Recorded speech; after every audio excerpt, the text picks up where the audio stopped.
I'm looking around, everybody's like, 91 pages of pure, thrilling.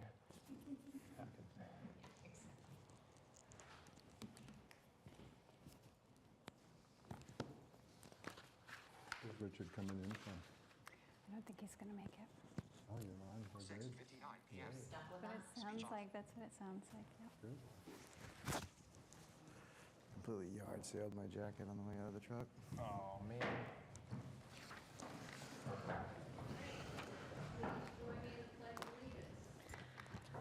I pledge allegiance to the flag of the United States of America And to the republic for which it stands, one nation, under God, indivisible, with liberty and justice for all.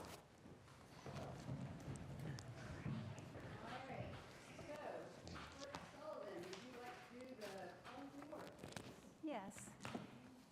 Counselor McCauley. Here. Counselor Wallace. Here. Counselor Preston. Here. Counselor Cameron. Here. Counselor Vogel. Present. Counselor Lane. Here. Counselor Zeed. Here. Counselor Donahue. Here. Counselor Wright. Yep. Counselor Khan. Present. Counselor Shand. Present. All right, are there any late files? There are 5 tonight. There are 3 appointments, appointment 344, 345, and 346. Communication 437, the update on the Market Landing Park expansion, and order 385, the Sasaki design progress. Motion to waive the rules, accept the late files, and insert them into the consent with their respective committees. Yeah, Second. referrals. That's the word I was dying for, but Order of business. could not find. Is there a second? Second. All those in favor say aye. Aye. Opposed? All right, public comment.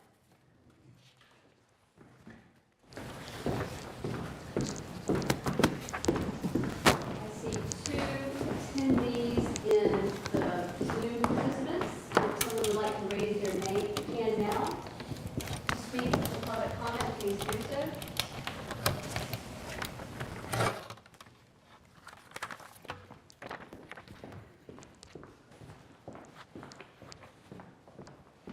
I don't think we have public comment tonight.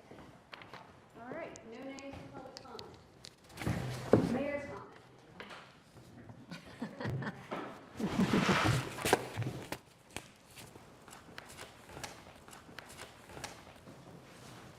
Hi, good to see everyone. Good evening. Just like your packet, I don't have a ton for you tonight. We'll go through these pretty quickly.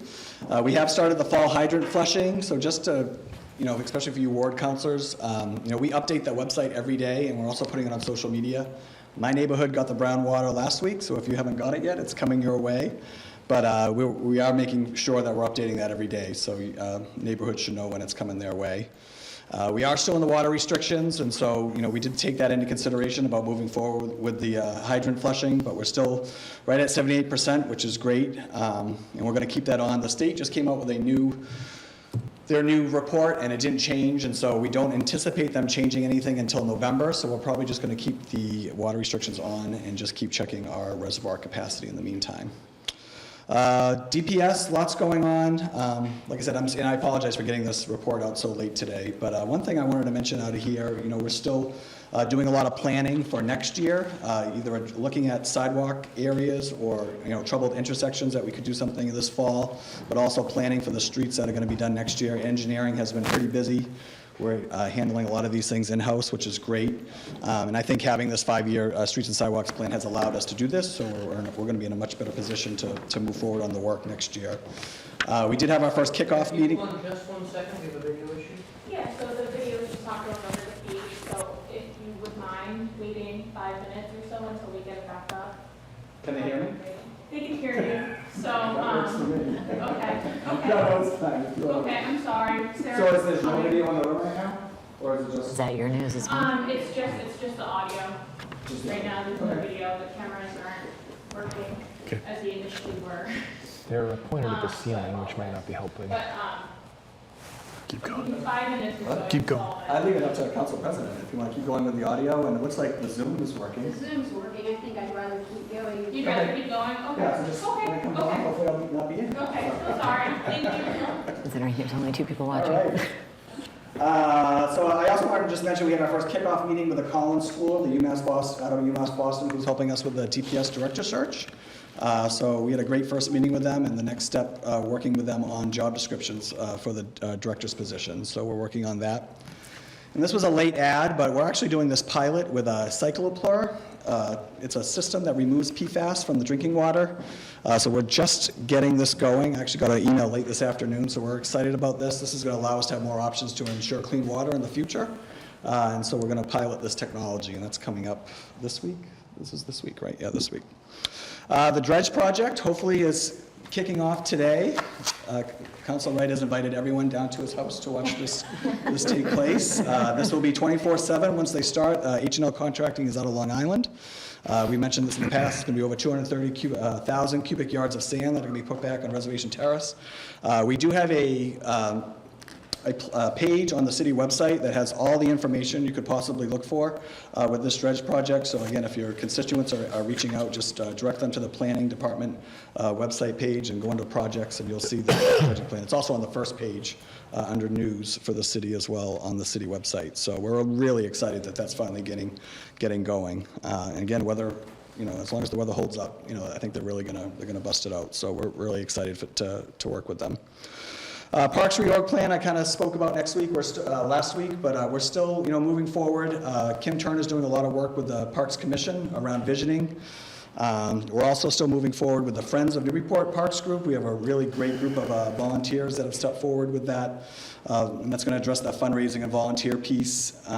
So again, when we have more, I would say in the next few weeks, I'll be reaching out to counselors just to kind of see where we're at. But again, we're a few weeks away from bringing anything back to you.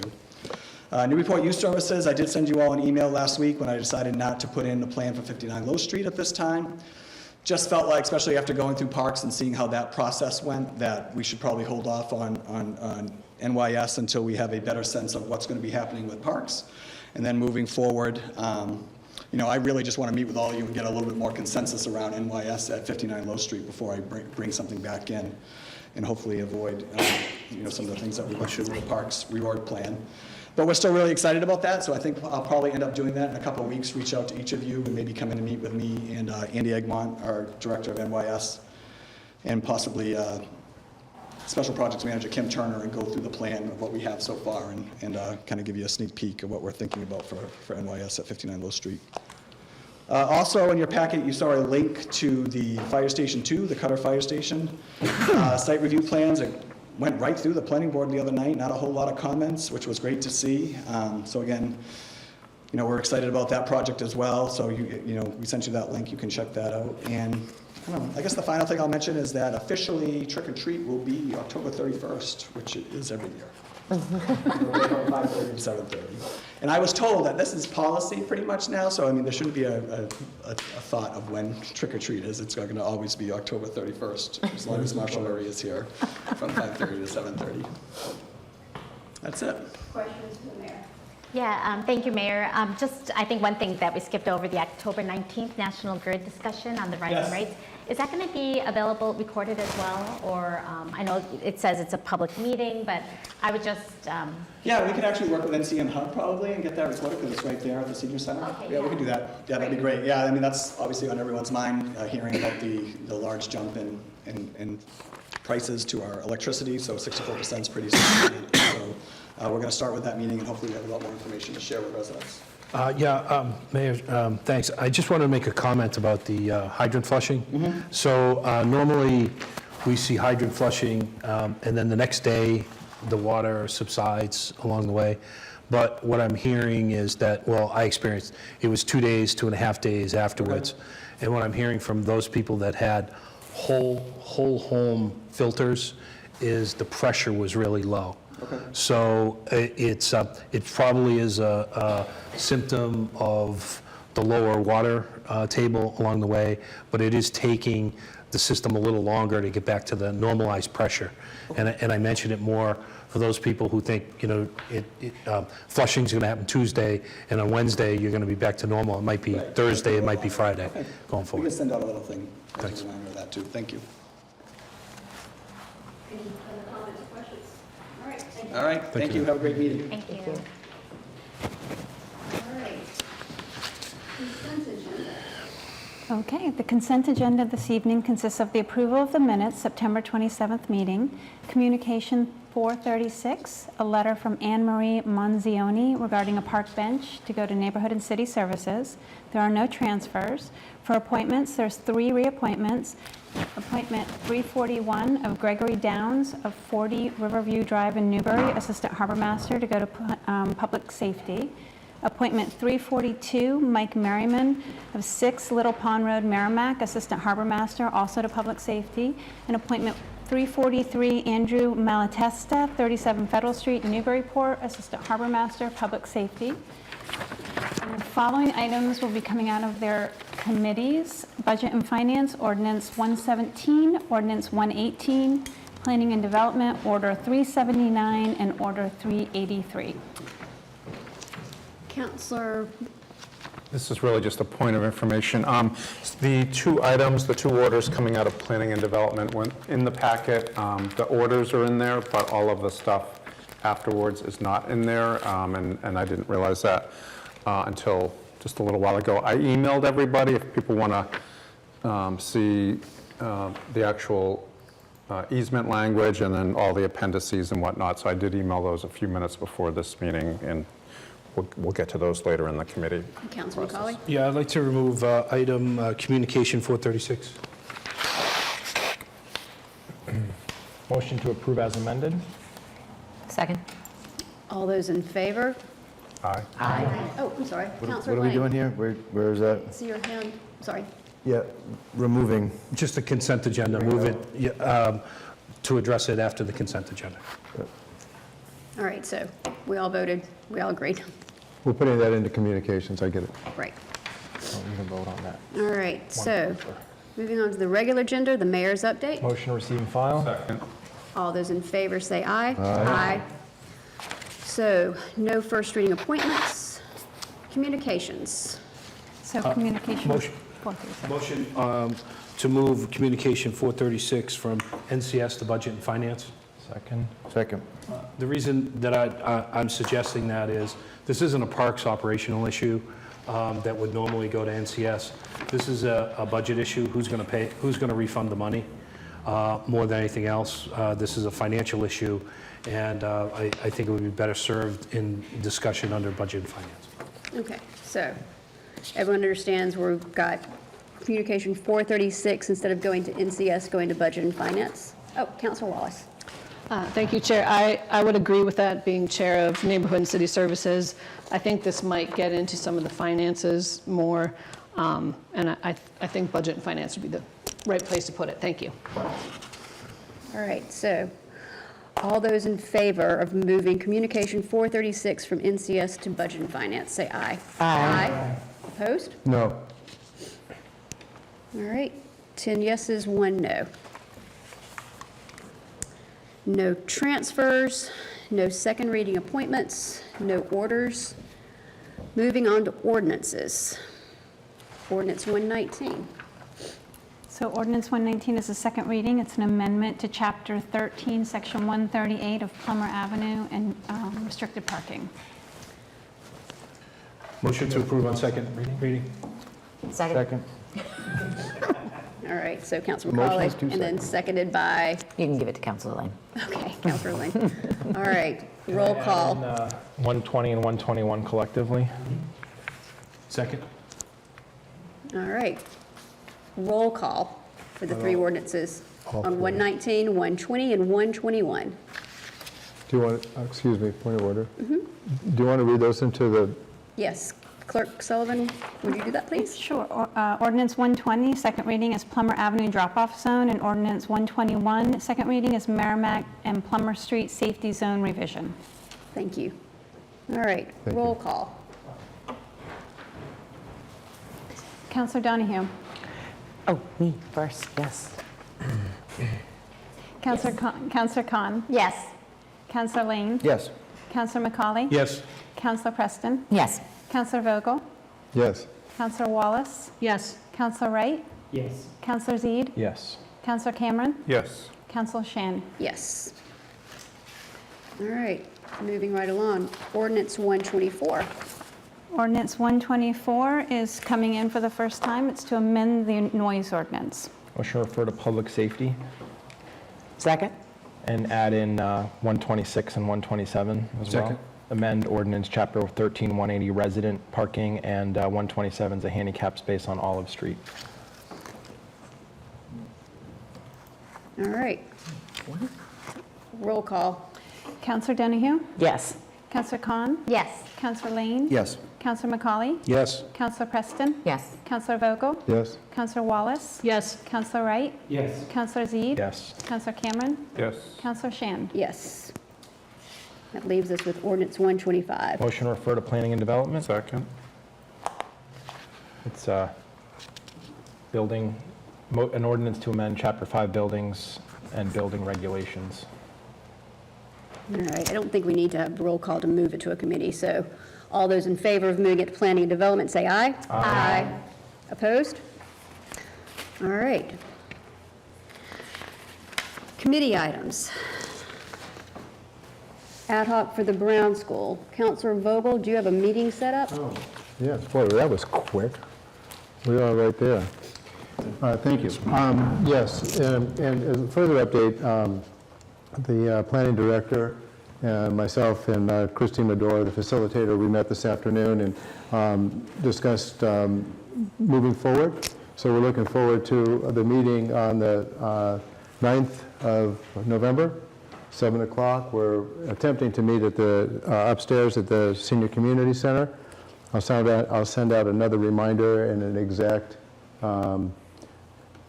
location once we get it nailed down. So we're going to have a good meeting, and the meeting will be open to the public, of course. It needs to be, but we don't anticipate taking any public comment, at least for the first meeting and maybe for the first few meetings until we get a little bit more established. The first couple of meetings, or at least the first meeting, we'll be talking about setting goals and expressing our shared or not maybe shared values and getting just kind of get grounded in the numbers. So that's what we'll be doing to start off and setting the plate. Setting the table. Thank you. Thank you. So I realized that I had two items that came in for late file that we did not address. One was Communication 437 and Order 385, Sasaki design practices. So motion to move those to the ad hoc on Market Landing Park. Point of order, I put those into the consent, so I think they're referred. Are they already there? Okay, Yeah. sorry. Thought for some reason we'd taken them out. My bad. Yeah, there's a new agenda if you pull it up. Got it. Okay, thank you. Sorry. So the ad hoc on Market Landing Park, I believe I'd asked everybody about the meeting, having it on the 26th. I think most folks had said, sorry, the 25th, Tuesday the 25th. I would make that committee of the whole as well, just so everyone's aware, since we have 5 on the Market Landing ad hoc. So that'll be Tuesday the 25th, and we'll figure out if it's 6 or 6:30. I'll let folks know. Budget and Finance. Motion to approve ordinance 117, building inspector enforcement. Second. So the committee met on this a couple of times and had the benefit of the building commissioner, Greg Earls, joining us. First is the reason. So he was the one who was sort of the genesis or wanted this ordinance. And essentially the explanation provided was that he feels that he's lacking a tool to try and compel sort of good behavior, and that it would be beneficial to his office and to his position if there were essentially some teeth, if you will, to try and compel, as I said, good behavior when there's a project that's open. So the council, or when there's a project that has occurred or is open, which I'll talk about in a moment. So essentially what the ordinance does is it follows a similar, format to existing health ordinance, so where they have a similar sort of 4-strike, if you will, idea. And so the committee, we did discuss at length, what are we trying to catch here? Some examples were provided, like a builder, for example, is misbehaving and installs a sign in the wrong place. What tools are available to drive compliance? And this does not exist right now, so this would be a brand-new addition, brand-new tool. And so there's a 4-step here: first offense, second offense, et cetera. We did talk about the language a little bit. The building commissioner indicated some of it is drawn, again, in parallel with health. Some of it comes directly from the building code, essentially. And he felt strongly that some of the language really should just be left as it is, particularly when it says anybody who violates a provision of 780 CMR, and that kind of language being consistent. And then the committee did see fit to make one amendment in committee, and that's in Romanet number 1 under B. So for first offense, it came in as written warning or $100 fine, and it was amended in committee to written warning and. So one word change, but with obviously with some meaning there. And then we talked a little bit more about consistency with other ordinances, and then the next one that's going to be coming after this is the municipal fees and fees versus fines, et cetera. So we did have a decent amount of discussion on it over a couple of meetings. This is the final version that came out. The sponsor joined us for the second meeting as well. In the end, the vote was 2-1 to recommend approval, and it is an ordinance. So I'll go for that. That's the committee report. Further discussion or questions? Councilor Preston. Yeah, if I could just ask, why in particular do the fines go to the Disability Commission revolving fund? So not all of the fines go to that. Only accessibility violation fines would go to the Disabilities Commission.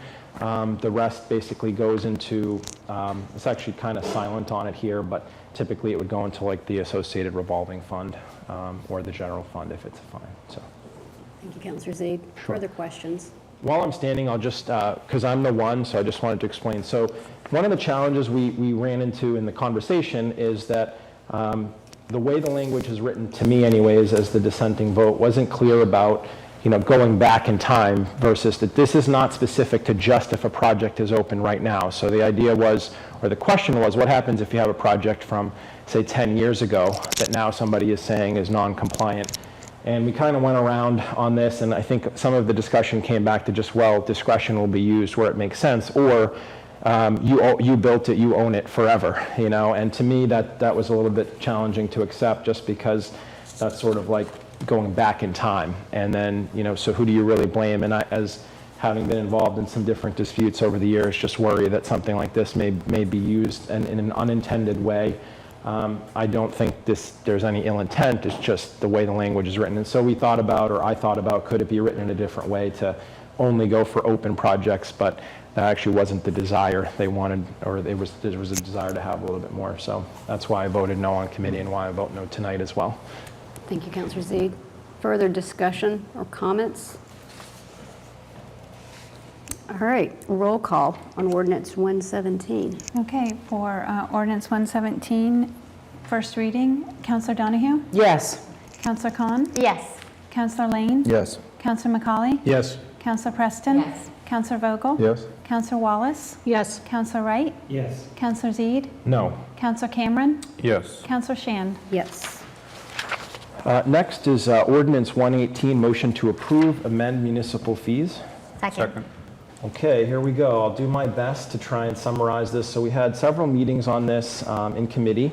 First is just a quick recap. So in 2021, Councilor Khan led an effort to try and extract all the fees from basically a multitude of different places and conglomerate them into a single appendix. And that's what you see here. So first thing is we discovered that it didn't get codified, or that's not the right word, it didn't get formatted properly into Municode. That's been fixed now, so if you check out Municode, it is easier to find and read. And this is essentially the first major run-through with amendments. So different department heads were asking about different fees, and then some heard that we were looking at them, so more came in. But what you see here is the product of that discussion and this iteration of this. So there are numerous departments that are affected. I'll try and run through without kind of killing you with all the details unless you want me to go more into it. And we did have Andrew Levine join us from the administration. We did have the department head from building come in. We also had written comment from some of the other department heads that were requesting. I think just to round out the broad discussion, generally, I think our hope is to be able to integrate this more into our budget discussion so that it happens at a time when we're already talking to department heads and we're just sort of looking at departments and so forth. So a quick run through the document, again, quick. Some of the fees are new, some of the fees are updated, and some of them are just maybe more Scribners or clerical. So under the dog licenses, those are just increases. They are for kennel, though. They're not for people they're not for dog licenses, just individual owners. So it's not intended for residents. Under the boats and docks and waterways, which is 2B, the biggest changes were 5 cents per pound, and we did some fun math on how much that might cost for 30,000 pounds of fish, if anybody, Councilor Lane maybe catches 30,000 pounds of fish, I don't know. And then dinghies were a slight change there, so nothing overly over the top there or big major changes. Building definitely had some more changes. I would say that probably much of the discussion centered around this concept of work without a permit. So there is no fee right now for work without a permit. Essentially, if you are caught, so to say, doing work without a permit, typically you come in and you can just get the permit. But now there's the concept of having more of a penalty type thing. So there were different amounts that were played around with.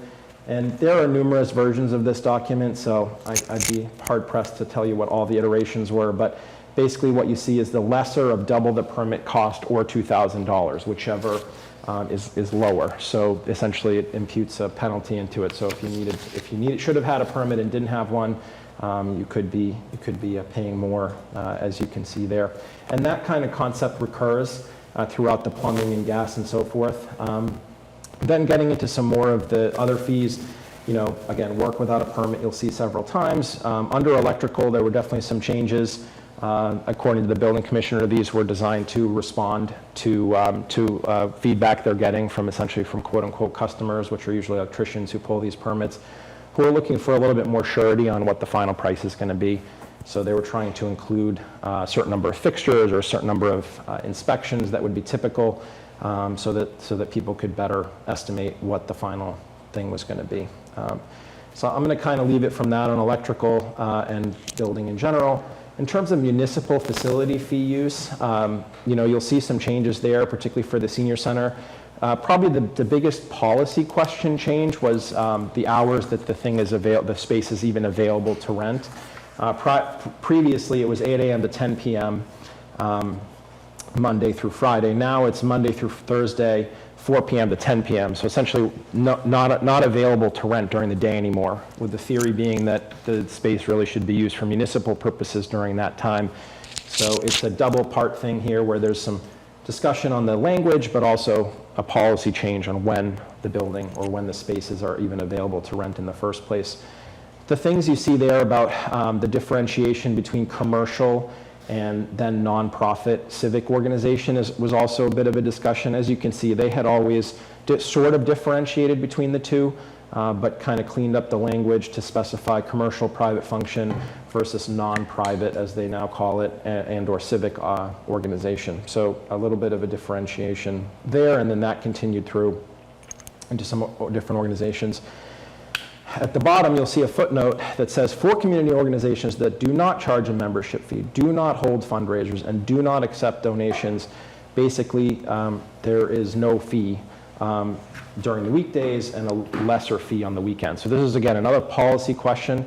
So just to be clear on what the language means, it's saying that it's not about whether that event is a fundraiser, it's that organization never does fundraisers. This is the stamp club that people just belong to because they enjoy it, but it's not about ever raising money. So it's an important differentiation. We spent some time on that. So I'm going to keep going because you'll see a recurring theme there. All right, planning department had quite a few things, but I'm happy to say that most of them are not really new. We had Director Port join us for part of this, and we went through this list. Some of them basically had already been in place and had been being charged, but didn't really get codified properly or written up properly. Probably the area we spent the most time was the minor modification and then the peer review fees and so forth.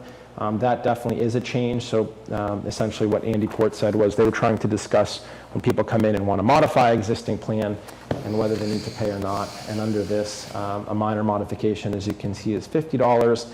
And then if there's a further planning board review, something that's a bit more substantive, or a special permit amendment, depending on the size of the project, there'd be a more substantial fee. Now, the Zoning Board of Appeals, Conservation Commission, there's a lot of red ink in at least some of the different versions. I know the packet lost some of the colors, but we had a good discussion about this, and also who sets these fees. So it's a kind of a tangled web. We did get an opinion from the city solicitor that I think was solicited by the administration. But basically, there are some fees that are governed by state law, there are some that are governed by ordinance, and there are some where the council approves the fee, and there's others where maybe we delegate our authority to others. But as it relates to this in particular, a number of these fees are really tied in with state law. So as is not probably surprising, land use boards have more state law around them than perhaps other boards and commissions. So I'm not going to go through every one, but part of this was also to try and list all the fees out, just so this central document could be one place to look, even if maybe not necessarily being set. The Public Health Department definitely had some changes. I think the only one I really want to point to is the one around the events, because it does have an impact potentially on something like Yankee Homecoming. So previously they were charging a flat fee to do the health inspections that may be for a food vendor or whatever. Now they're per day. Temporary event, as it's called, is instead of being $100 flat, it's $50 a day. So longer event, more fees. 3 or more day event, and they just crossed everything else out because they just essentially went by the day. There's some choke saver, which is like CPR and that sort of thing, and et cetera. So, and then minor changes on the recycling and solid waste, a little bit more reflecting some different changes out there for mattress recycling and that sort of thing. And then the very last one is just the Water Sewer Department. This is essentially just catching up with our rate setting we did a couple months ago. So it's not something that we discussed in depth about what the rate was, just a codification of something, just so to make them consistent. We talked about too how we could make that better so that in the future the ordinance that comes in could just omnibus take care of it. So we had a lot of conversation around it, and we debated certain fees. In the end, there were some minor amendments in committee that are already reflected here, and I tried to highlight those ones, but what you see is what you get, and it was 2-to-1 out of committee. It's the shortest I could do it. Well done. If I missed anything, please help me out. We'll forgive you. Okay, thank you. Discussion. So I'll just, for myself only, because I always like to do the committee report and then to pause, but I'm the one vote again, and the reason is we just did the mid-year, or the end-of-year financial report. We're making a ton of money on fees. This is really the theme I want to leave people with is, I don't want to call it profit because people say it's not profit, but essentially we have a lot of excess, meaning the fees less the expenses equal something, and if you look at those, there's a lot of green, and we actually have started counting on that money, which is maybe not necessarily a good idea, but I just struggle with the idea that, either the basis for raising a fee is just that we looked at other communities and they're charging more, so we should charge more too, and versus just saying, look, what do we really need to cover the cost and maybe have a little bit of overhead. And some things are really easy, like when you pay an inspector something and then you just add 10% for overhead, and other things are more complex where it's part of a bigger thing and it's harder to see exactly where. But I think my broad thought is a lot of money comes in, and I don't want to charge. I mean, a lot of these indirectly or indirectly hit residents, so why charge them more if we're making essentially a profit? So thank you. Councilor Vogel. Yeah, thank you, Mr. President. I just have if I may direct a question to the chair. Try our best. I just had a question about right from the beginning when you were talking about the work without a permit. So let's sort of a double permit cost or $2,000. What if the original permit cost was $1,500? So this refers to just the penalty. You have to go and get the permit. Then in addition to that, you're going to pay a penalty of the lesser of double or 2K Understood. on top of. So whatever the sum is. Misunderstood. Thank you. Total. Thank you for the math. Councilor Khan. Great, thank you, Council President. I think as someone who, I guess, am somewhat responsible for this effort, and I think mainly just to back up what we were trying to do initially by having something in a document like this at the appendix was to be more transparent on where all the fees are defined throughout our code of ordinances and have them reside in one location. What that exercise did show, though, is a lot of the fees had not changed in a number of years. I think some were from 1970s, some were from maybe early 80s. And the intention, and I think because this is a little bit, that this coming so quickly before us was really because of the fact that not everything was captured during that effort. So I guess I respectfully ask the council here to you know, there are other conversations to happen in terms of what's the basis for fee increases, which I will appreciate that we will have when we are now going to be moving this effort to be around budget time, and where we also talk about the CIP, but also mainly having every department here before us. So the intention in moving forward is that if there's going to be fee increases, those departments need to come before us, they need to talk about that, and at that point we get a more holistic picture as opposed to just we need to keep up with the other communities. So I just want to point out that this is probably not the most ideal method, because some of these were small changes made, but some is really playing catch up to what did not get captured in the original when we approved this last year. So not to make it more confusing, but thank you. And I appreciate my committee and the chair for their patience in going through this effort. It was not easy, and it did take several meetings, so thank you. Thank you, Councilor Khan. Further questions? Without any other questions, roll call on the approval. Okay, ordinance 118 for first reading. Councilor Donahue? Yes. Councilor Khan? Yes. Councilor Lane? Yes. Councilor McCauley? Yes. Councilor Preston? Yes. Councilor Vogel? Yes? Councilor Wallace? Yes. Councilor Wright? Yes. Councilor Zede? No? Councilor Cameron? Yes. Councilor Shan? Yes. Just the last thing is just a quick update. So we have had the Amesbury 250K for the water line connection in committee for a long time. I just want you to know it's still on the radar. Andrew Levine, we asked for an update, and he said that there are IMAs being circulated between both communities, so that's the hang up and what we're waiting on, and that's why it's sitting in there. We got 95% of the way through the supplemental budget, so we will be finishing that and bringing it out for a vote at the next committee meeting. And then we will be ready to start doing the tax rate stuff at that point. And I just want to tell you, because today is Tuesday, we are not meeting on Thursday. We are next Tuesday to accommodate the holiday on Monday. So we will pick up then, and then we'll see you at the end of the month. And that's it for budget. Thank you, Councilor Zade. Thank you. All right, Councilor Khan, Education. Yeah, thank you, Council President. The next Education Committee meeting will be next week on Monday, October 17th. We will be meeting before the school committee meeting. And the main thing we have that this body sent to the education is the Whittier Tech Annual Operational Report. I did request that the Superintendent Lynch either participate. It is going to be a hybrid meeting, so we can either have them, they did agree to come. So I would suggest if folks have questions to please send them my way. It's really just a 2-pager report, so I do recommend taking a look at it. I think there's some good information there. We do contribute a significant portion to Whittier Tech, and I think it's important for us to follow kind of what their the metrics look like in terms of the students coming from Newburyport and what they're getting out of it. So again, if you have questions, send them my way. It is not committee of the whole, so whoever does want to participate, you're welcome to join us at the Senior Center or via the hybrid. But if you want to have questions asked, please send them to me, and I will make sure they get asked. Thank you. Thank you, Councilor Khan. So nothing in general government. Councilor Lane, license and permits. Nothing for tonight. All right, Neighborhood and City Services. Councilor Wallace. Nothing to report. Councilor Cameron, Planning and Development. Thank you. Motion to approve Order 379, acceptance of public easement for the Colby Farm Lane Playground. Okay. Thank you. Planning and Development met before this meeting, and as I said, the entire package for this order was not in the packet. However, the order was, so I think we're on fair grounds to move forward, but I did email it to each of you, or you could go back to August 8th. So again, we met just before this meeting.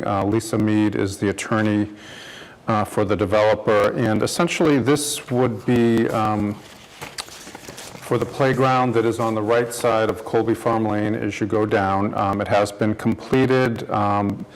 This essentially would offer a public use for that private space.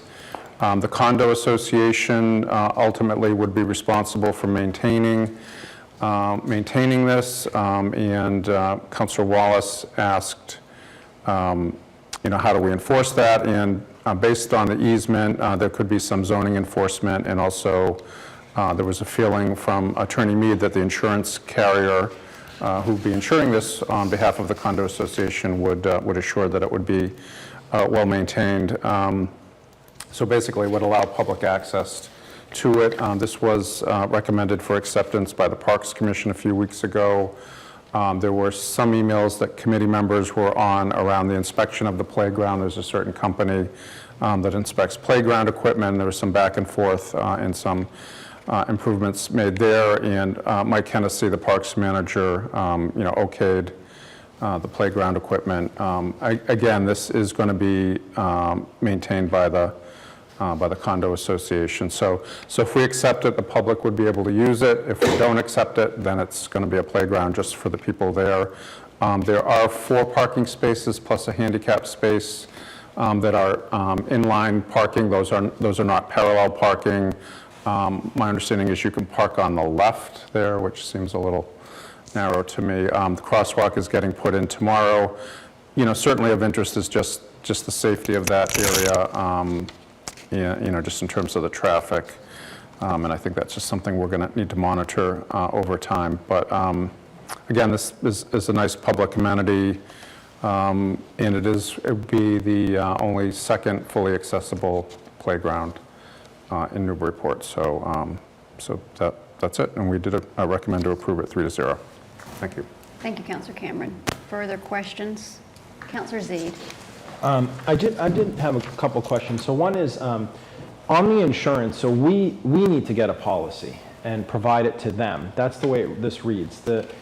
Prior to exercising any right, grantee, which is us, shall obtain and thereafter maintain in effect a policy of public liability insurance against claims, etc. So, and then it stipulates $3 million. So I'm assuming, and I don't know if Andrew, we just add this to our city-wide policy, or do we have to? They're not the ones. We're the grantee. They're the grantor. So unless I'm misreading The this. direct report is He's online. And raised his hand. Grantee, are they the grantee? We're the grantee. I have allowed you to speak, Director Ford. Hi there, can you hear me? Yes. Sorry, I'm not sure if you can hear me. We can hear you. Can you hear us? Yeah, I did flag this for Director Manning to take a look at, just to make sure. Typically when these things come up, I ask him to take a look at the city's insurance policy. I don't remember whether he had replied back to that email chain, but I do believe from experience, I think that the thresholds that are noted in there are consistent with what the city has. But that is the council is correct that if there's any requirement for adjustment, the city would adjust the policy accordingly. Okay, so that's question number one. I guess the broader question is, we usually don't carry insurance specifically for playgrounds because there's a statute, I can't remember the exact name of it, but it's like when something's available for general use, as long as general precautions are taken, it's assumed that there's some risk assigned to the person using it, right? If you climb to the top of something and jump off of it. So I do think, we are creating a contractual obligation for ourselves to do it. So that's why I ask about it. It doesn't sound like we'll get a definitive answer on that tonight. Okay, so that's the first one. The second one is maybe also for Andy. I'm glad he's here. So the maintenance part is not talked about anywhere really in here. And the party of this is the stables at Bashaw Way, I think, LLC, which I presume will be a short-lived corporation. So what agreement says that they will take care of it? Is that in the planning board's decision? Is that in another document? Or that's just assumed because they own it? Yeah, sorry, there's actually 2 levels. If I'm not mistaken, and I'm looking here in the document, but I believe there actually is a provision that speaks to that, although it's maybe written in some legalese. But the language does indicate, I believe, that the association after the developer would need to maintain this. That's also undisputedly referenced in the planning board special permit. So there's already on the property, on the record of the property, the requirement that it be privately maintained. This is just belt and suspenders, but that the city is not responsible for the maintenance of that. Yeah, it does say the maintenance is very thin. It says grantor is responsible for the easement, maintaining the easement, but then it says just no representation or warranties. Grantor makes no representation, express or implied, with respect to the condition of any portion of grantor's lands improved now or hereafter. So just so you know, it's a little bit inconsistent there. And then the last question is, it runs with the land. So just to make sure on the record, if that corporation that is the party to this, who's going to be the signatory at the bottom here, no longer exists, your feeling or your understanding is that it doesn't matter, this easement would survive that, because there's nothing about successors or assigns anywhere in here. That's correct, and I would also say to your earlier question, there is the statutory protection for parkland, any land that is used for park spaces, some reference in here to that statutory provision, which is, I think, the protection you're referring to, that if someone's not paying a fee for the use of that park space, and the city's not done anything completely unreasonable, that the city is shielded from so-called liability. Okay. I may have one more, but I'll yield for now in case anybody else wants to ask. Get out of the way. Any other questions? All right. Well, I just wanted to make a comment. So, following some of our other conversations about this project in general, I've been probing around or asking around about some of the public benefits that I think this is considered a public benefit of this project. And I'm a little concerned because I found some things that are troubling to me. So essentially, the area I was most focused on was this concept that we were going to get a structure constructed for us up at the end of Colby Farm Lane. And that structure was supposed to be for the Parks Department. And the deal was sort of that a slab would be poured by the city and that the structure would be paid for and constructed by this entity as part of this broader project. And forgive me, because there are so many entities, frankly. There are a lot of LLCs. Every time we do one of these, it seems like it's a slightly different name, but they're all related. So what I found is, and what I wanted to share with you, is that it seems like at some point that agreement was struck, and there is a purchase and sale agreement that stipulates that information. It was then discussed in part by the planning board, but never made it into their decision. And so there's kind of this juxtaposition where they were talking about it and it was part of the benefit, but then it didn't get into the decision. And then there's this purchase and sale document which talks about it.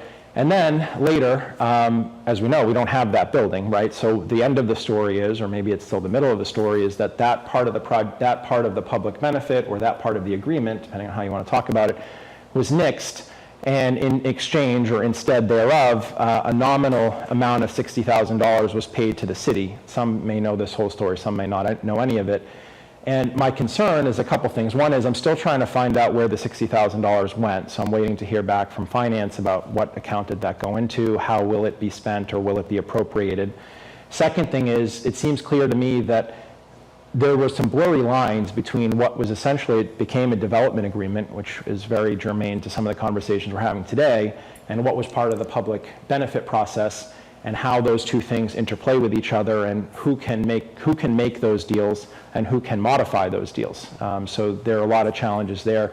And I didn't know when else to share it, and because this is this project, I just wanted to let you know what my findings are, and I would encourage you, if you want to read the purchase and sale, you can.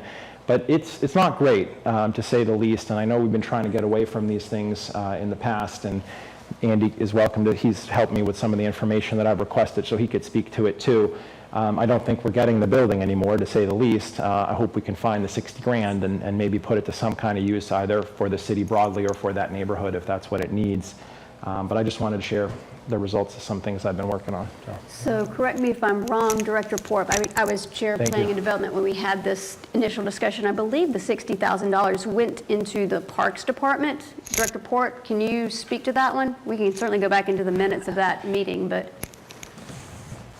Yeah, this is some time. I'd have to defer to Ethan Manning as to which account that got put into. I believe we got the first 30,000. We are still waiting for the second 30,000 of the 60. But I'd have to defer to Ethan Manning on the account or designation. Sure, that's what I remember from the Planning and Development Committee meeting years ago. So, Councilor Wallace. Yeah, I just want to point out that $60,000, if it was a gift, should have come to the council for approval. And we would have had this discussion 2-3 years ago. And that's per KP Law opinion. So I realize that's in the past, but it is a valid concern going forward. Thank you. I feel like we've had this discussion, but we can well, certainly I'll go back yield and to- look. So, Councilor Lane. Could I just ask a question of Chief of Staff? Sure. Has there been an audit done of the Parks Department finances at this point? I mean, I don't know which one I'm talking about, but the Parks Department, you get where I'm going. There's like 4 different accounts. Conservancy Yeah. to provide more information of their accounts. Of any of these? Sure, so because Parks Conservancy is an independent organization, we ourselves can't quite do anything. We have requested that information because so many donors related to the city have been involved in that, and we are still waiting for that final information, but we will share what we have when we can. Thank you. Councilor Z. Yeah, I just want to follow on the Ward 4 councilor's point. So it's one of those, it's either got to be A or B. If it's a fee, then it has to be derived from some statutory way or reason, whether it's a state statute or it's an ordinance, and or it's a gift, in which case it has to come through as a donation. So there's sort of like, it has to be one or the other. And I think in looking at some of the documentation, it was referred to as a public benefit. You know, I'm using these formal terms. At times it was referred to as a fee. And there's another one that I'm researching currently that was in Ward 5, where there was a resident who wanted an easement and was asked to make a donation to a third party in order to be able to get that easement. So it's a mess, and I'm flagging this on the floor on purpose because I want to draw attention to it. I don't think any of these things should happen anymore. We either have a statute and we have a fee, because otherwise it's so ripe for abuse, right? Or it becomes a pay-to-play kind of thing, and that just can't be the case. So now these are all from just the last year and a half, and this project, as we know, has not been the easiest one without going into more detail. So I'll yield on that, and I appreciate the latitude just to explain what I've been thinking about. Councilor Preston, then Councilor Wallace. Yeah, I just have a point of clarity. So this $60,000, and I was not on council at the time, so I openly admit I'm pretty lost in a lot of this, but this $60,000, was it paid to the city Parks Department or to the Parks Conservancy? So that's what Director Port is looking into. It would have been made to the city, not the Conservancy. Okay, thank you. Councilor Wallace. Sure, yeah, just a question or a point. So, or maybe it's a question for Councilor from Ward 1. So how do some of these inconsistencies in the purchase and sales or in the gift here, how do you see that affecting what we're voting on today? You're just saying that there's some loose ends, and when will this project be done? Like, what else do we have to approve, or is this one of the last things that we have to approve? I mean, I just speak only for myself. I mean, I'm going to vote to support this because much like the last vote, we're caught between a rock and a hard place using this to try and solve a problem that is not captured in this. I think these are internal questions that we have to answer and frankly, iron them out. And I'm happy we've made so much progress on minimizing these, but it's clear to me in the last couple that I've looked at that this sort of loosey-goosey stuff still exists and needs to be dealt with. So I'm not personally in a position where I'd say I'm going to vote no on this, even as a protest vote, because I don't think it serves the residents. But the broader thing is, I don't want to stop looking into those things to figure out what we're going to do going forward. In terms of rectifying it, so it's very difficult because there's that original purchase and sale, but at least to date, no one has been able to produce a document that shows that amendment. And there's a mismatch between documents, so it's just a bona fide mess, to be honest with you. Thank you for bringing that one up. Councilor McCauley. Yeah, I'm going to support this for the simple reason that I think that we need to get some public benefit out of this. This is, this is part and parcel of what we're expecting down there. But to answer the Ward 4 councilor's point, this development will never be done in the city's eyes. The developer is ready to leave and finish the work that they had started and they had contracted for, but many of the I's weren't dotted and the T's weren't crossed from the get-go. And so we're going to have ongoing issues there. We're going to have ongoing traffic safety issues, which we've already identified, even though the developer has taken some steps to mitigate those. They're not enough. We're going to have further land issues when we find out that the city sidewalk was put on private property, and we knew that, but we put it in anyway because the cement truck was there. And so these are the types of things that when we talk about having tight ordinance and tight regulations and tight agreements, that we're no longer able to kind of sort of do things on the fly and drive down there in a project and ad hoc it the way we did it. And so, this for me has been a very long, intense process from ignoring traffic safety rules, ignoring sight lines, putting in sidewalks that go nowhere, fighting to get a traffic light over Low Street that at least slowed traffic a little bit, all of these types of things. So thank you for the leniency and the leeway in being able to talk about that. But this is the answer to the Ward 4 Council. This development and the issues that were created are never going to go away from us in the short term. Thank you. Thank you, Councilor McCauley. Further comments or discussion? Councilor Donahue.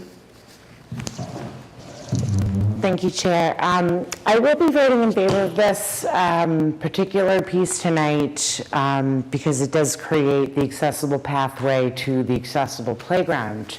However, I do have a lot of concerns that I think a lot of us share about this particular development. So having said that, there's a lot of discussions to be had in the future on this, I think, but what we're voting on tonight, I think, is really something that just has to happen in order for us to get to have that that public piece, that the word I'm not remembering. Anyway, benefit, thank you. So I will be voting in favor of this particular piece, but I'm really wary of anything else that comes before us from this developer. That's all I got. Thank you. Thank you, Councilor Donahue. Further comments or questions? All right, with that, roll call on accept Order 379. Okay, Councilor Donahue? Yes. Councilor Khan? Yes. Councilor Lane? Yes. Councilor McCauley? Yes. Councilor Preston? Yes. Councilor Vogel? Yes. Councilor Wallace? Yes. Councilor Wright? Yes. Councilor Zeeb? Yes. Councilor Cameron? Yes. Councilor Shand? Yes. Yes, Councilor Cameron. Motion to approve Ordinance 383, and this is related to a sidewalk easement at 7 White's Court. Second. Thank you. Planning and Development also voted to approve this 3-0 earlier this evening. Again, I did email you an email with all the backup here. There's a lot of old planning board stuff. So basically, this property is related a little bit before my time, or I don't remember this. The Stagecoach Restaurant, which is where, used to be where Enterprise Car Rental is, the traffic circle was moved to White's Court around 2002. And that was done by David Hall, who was the then owner, I believe, of the Stagecoach and perhaps 7 White's Court. This property is now owned by the Mahoneys, who are represented by attorney Lisa Mead, who was in attendance at our meeting. And basically, back in 2003, the planning board, as part of its sign off on this, required an easement from the private owners to the city for the non-exclusive use of the sidewalk there. And so this is something, I'm not sure when these folks purchased the property, but when they were doing their due diligence, they realized that this was something that had never gone forward. So basically, we'd be approving the mayor to be authorized to sign this. So basically, it's giving us public access to private land. There is a sidewalk there that is reportedly in decent condition.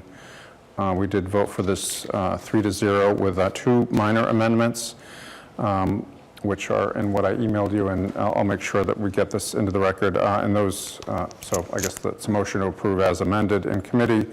On the actual order, this would be striking in the 3rd paragraph where it says section 41 of chapter 40. It would be striking the next several words, so where it says striking and section 32 of chapter 184, because we were told by Attorney Mead and Director Port agreed that that is not relevant to this particular type of easement. And the second amendment would be in the actual easement, and this was suggested or pointed out by Director Port. I think it's the second page, but it's section 5 of the easement where it says public park status. I'm just simply changing public / deleting park and inserting use, so it would be public use status because it's not a park. But again, this, I'm sure the public's using the sidewalk now. This just makes, this is crossing the T and dotting the I. Thank you. Questions? Councilor Zaid. Just 3 things. One is, my thought was for the future, I don't like this, personally, the specificity of the language on the insurance. I think the city can take responsibility for it, but we should just be able to carry the policies we normally carry. We're also covered by state statute. Somebody, has an accident or something, there's more law than just, we're not a company running a road race. We don't carry a policy that indemnifies a certain person. We carry an umbrella policy that covers the city of Newburyport, consistent with state MGLs. I mean, not enough. Second one is, but the broader questions for me is, one is, how did this one get caught? So in other words, why now? Is it because the person's trying to sell and they're trying to clear title? Because this is from 2003. This is a lifetime ago. And second is, in the future, when the planning board hands down a decision that we know there's going to be an easement, can we just immediately get the easement in front of the council, even before the sidewalk is built, if it's a sidewalk, or if it's a playground? Why do we have to wait until it's built? Because it just seems like that, in some cases, could be years, and between turnover of people and, and et cetera. And then finally, and these are all for Andy, has anybody gone back and looked at the last 5 years of permits just to make sure we captured all the easements we were owed, all the whatever we were due out of that? I don't know if Andy could help with that. Director Port, you want to speak to those? Sure. I believe in this instance, the issue came up as a result of possible transfer of some of the property or property rights. However, because of our new, thank to the council actually, several years ago, the creation of the zoning administrator position, Jennifer is able to, whenever permits are coming up for a property, see prior permits, verify that they're complied with prior to issuing new permits, so that we do have a check and balance in there right now to make sure those things happen. The other thing I would say is that the boards, both the ZBA now and the planning board, rely upon our office more than they did in prior years to draft the decisions, which means we can help them to craft decisions that require trigger points like verification of compliance with the condition before occupancy. So we do have some things in place today that we didn't have previously when these things, some of these earlier things were brought up to address those problems. So just to follow up, is it possible, they vote on it to approve the permit, and a condition is that an easement will be given to the city? Can we just take the easement right then and there? Is there some reason we have to wait until, say, the sidewalk's built? Or, the playground, we could have taken that easement a long time ago, even before the project maybe started or was finished. Why wait? Yeah, no, I guess to your point, mechanically, depending on the context, there might be some reasons why we want to do something in a certain sequence, but for the most part, I agree with your point in general, which is that we can require these things earlier in the process, and that's, frankly, since I've been working here, one of the things I've been trying to do in particular with the boards and their decisions is to even prior to the zoning administrator position, but particularly with her here, trying to make sure that the conditions have deadlines, specific deadlines, that they're explicit in that regard, so that there is not a slippage of compliance with various things. That's one of the things that I think is integral to, going beyond defensible decisions, having decisions where all the conditions are complied with, and having a trigger point at which either the property owner needs something from the city, a sign off, an occupancy, whatever it may be, but there's some mechanism by which to make sure those things get done. Okay, thank you. Any other questions? All right, roll call on Order 383. Counselor Donahue? Yes. Counselor Khan? Yes. Counselor Lane? Yes. Counselor McCauley? Yes. Counselor Preston? Yes. Counselor Vogel? Yes. Counselor Wallace? Yes. Counselor Wright? Yes. Counselor Zede? Yes. Counselor Cameron? Yes. Counselor Shand? Yes. Anything else, Counselor Cameron? Nothing coming out. All right, Public Safety, Counselor McCauley. Nothing tonight. Public Utilities, Counselor Vogel. Nothing tonight. Rules, Counselor Vogel. Nothing tonight. Good of the order. Counselor Cameron. I just, I'm sure you will all join me in wishing Councilor Preston a belated birthday yesterday, 2 days ago. Happy birthday. Second. Thank you. All those in favor of wishing a happy birthday, say aye. Motion to adjourn her birthday. Second. All right, all those in favor, say aye. Aye. Thank you, we are adjourned. Wow.